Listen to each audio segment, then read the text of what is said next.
6 consells per a redactar qualsevol escrit formal. Primer consell. Has de saber els tipus de textos que n'hi ha. Per exemple, article d'opinió, carta a la direcció, carta a l'editorial, ressenya o crítica, crònica, assaig, informe, carta formal, entrada de blog, correu, etc. Segon consell. Has de saber l'estructura de cada tipus de text. Tercer consell. El tercer consell consisteix en afegir les idees dins una redacció. Quart consell.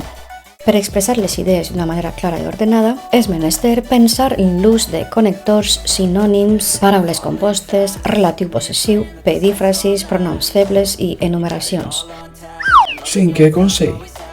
No cal emprar estructures complexes i frases llargues. L'últim consell. L'últim consell consisteix en revisar el teu escrit i vigilar la coherència, la cohesió, els connectors, la gramàtica i la puntuació.